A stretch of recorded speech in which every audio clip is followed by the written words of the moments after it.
Ja by som na úvod začala hovoriť o taký osobný príbeh, ktorý sa podľa mňa stal všetkým z nás, ak sme učitelia. Keď som začala učiť v roku 2007, tak som mala pocit, že musím tým študentom povedať všetko. Že musia vedieť všetko, čo viem ja. Že keď do nich 45 minút proste nehustím fakty, udalosti a súvislosti, a ja učím dejepis a občianku, takže je to stratená hodina.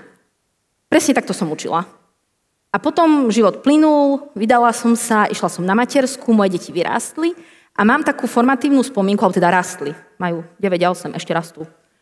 A mám takú formatívnu spomienku, ako môj 8-ročný syn, v tom čase bol druhák myslím, sa učil prvovku. A ja sedím s ním a učím sa. A opakujeme.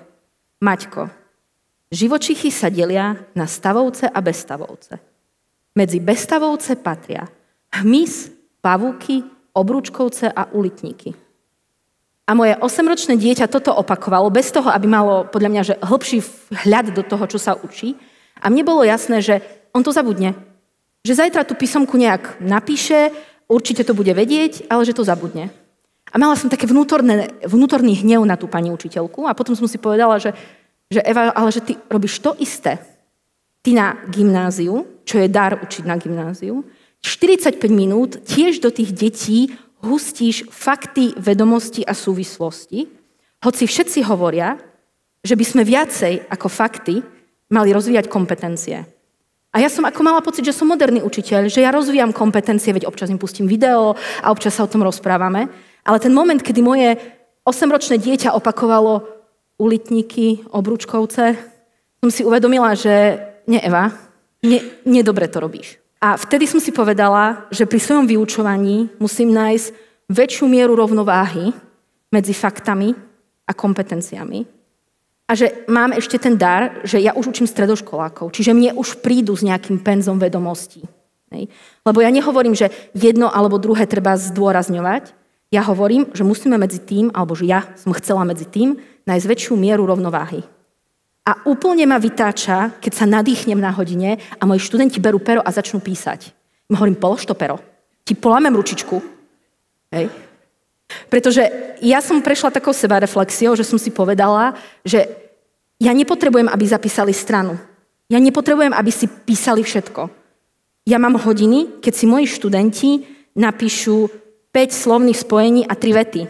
A ja dnes už nemám pocit, že je to stratená hodina. A dnes by som vám chcela tak z rýchlika, lebo mi povedali, že mám na to 16 minút a 50 sekúnd momentálne, ukázať, ako napríklad na občianke alebo na dejepise učím pád demokracie. Môže sa to na dejepise použiť, keď napríklad učíte nástup Hitlera k moci, keď učíte Napoleónov prevrat, alebo keď učíte dokonca pád Rímskej ríše, pád Rímskej republiky s Cezarom. Alebo sa to dá použiť aj na občianke bez toho, aby ste museli diktovať tú poučku, že čo je demokracia, aké má znaky, ako sa delia, ako delíme tie štáty a podobne. No a aby to mojich študentov nenudilo, tak ja ich to učím cez Star Wars. Ja by som sa chcela opýtať, že kto z vás vie, alebo teda kto z vás je fanúšikom Star Wars? Ďakujem. A netreba sa za to hanbiť. A chcem sa opýtať, že o čom je ten príbeh? Ako môj súkromný názor je, že rodina Skywalkerovcov má problémy a trpí celá galaxia. Ale že skúste mi povedať, že ultimátne, lebo to je taký príbeh, že všetci máme v hlave nejakého Darth Vadera a niečo, že o čom je tá story v jednej vete? Vie niekto? Dobre, tak je to príbeh o tom, ako rebeli bojujú proti fašistickému impériu, stelesneného cisárom Palpatinom a Darth Vaderom. Najjednoduchšie, ak sa to dá vysvetliť. A študenti majú radi Star Wars. Vždy nájdem nejakých fanúšikov, úplne najlepšie v matických triedách, tam sú celí nerdi do toho. Pretože to sú svetelné meče, Jediovia, mytológia. Ľudia majú radi Star Wars z rôznych dôvodov. Ja mám rada Star Wars, lebo on. Ja som sľúbila mužovi vernosť, nie slepotu. Hej. Takže ja mám rada Star Wars, pretože kedysi dávno som chcela pozerať film, ten herec sa volá Diego Luna, a mohla som si vybrať medzi dvoma filmami. Mohla som pozerať Narcos, kde hrá psychopata, ktorý vybuduje kartel. Chápete, Diego. Alebo som mohla pozerať Rogue One, čo je teda jeden spin-off Star Wars. A ja som si vybrala Rogue One a tak začala moja láska k Star Wars. A ja vysvetľujem študentom, keď napríklad učím aj SMP, že niekto má rád Jediov, svetelné meče, ja mám rada rebelov, pretože keď učím SMP, tak im hovorím, že Golian, Viest, že to sú takí Han Solo, Luke Skywalker. Ale nie všetci máme taký osud. 60,000 ľudí 29. augusta 1944 zobralo zbraň a išlo bojovať. Urobili v danom momente správne rozhodnutie a neostalo po nich nič, ani poznámka počiarov v učebniciach. Rebeli sú tí, ktorí umožnili, že Luke Skywalker zničil hviezdu smrti. Väčšina z nás je v živote rebelmi, nie Lukom Skywalkerom. No ale ako môže padnúť demokracia? Ja hovorím študentom, že sa musia naučiť len 5 krokov. Či chcú byť raz diktátor, alebo chcú odhaliť, že niekto chce byť diktátor. Úplne prvým krokom je, že sa oslabia inštitúcie. Pretože platí, že my podporujeme nejaký systém, pretože špeciálne demokracia nám poskytuje pocit vymožiteľnosti práva a poskytuje nám pocit bezpečia. Druhý krok je, že potrebujete vyvolať únavu, chaos, nestabilitu, aby v 3. kroku začali ľudia volať po silnom lídrovi. Ahoj, Hitler, Nero, Napoleon, Palpatine, na teba sa dívam. V 4. kroku kriminalizuješ opozíciu, z niečoho ju obviníš, aby si v 5. kroku posilnil kompetencie. A ľudia sa ani nenazdajú a zobudia sa namiesto demokracii v 3. ríši, alebo v prípade Star Wars galaktickému impériu. Úplne prvé, ja to na hodine učím tak, že my pozrieme aj videá, kde sa to akože dá pekne ukázať. Ja to tu prejdem tak rýchlejšie. Úplne prvom dieli Star Wars, toto je vlastne ako keby úvod, ktorý ide, keď idú tie legendárne titulky.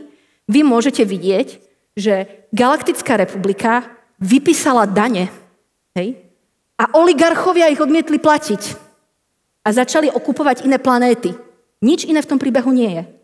Zároveň je tam scéna, ako hlavní hrdinovia pristanú na nejakej púšnej planéte a vtedy senátorka sa dozvie, že tam je ešte otroctvo. A ona hovorí, že akože je tu otroctvo, veď senát to zakázal. A iná postava hovorí, že no ale tu moc Galaktickej republiky nesiaha.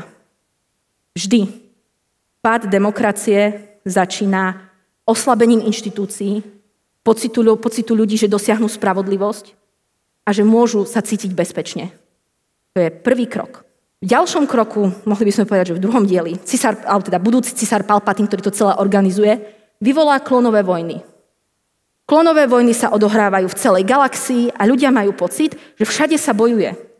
Doliehajú k ním správy, že tam niečo vybuchlo, tam sa vedie ďalšia bitka, tam Jediovia museli ísť niečo hasiť. Ľudia majú pocit, že žijú v úplnom chaose. A výsledkom toho, to je druhý diel klonové vojny, je, že ľudia začnú volať po silnom lídrovi. A cisár Palpatine, alebo Hitler, alebo ja neviem, Lenin 1918, alebo Napoleon 1799 im povie, ja to vyrieším.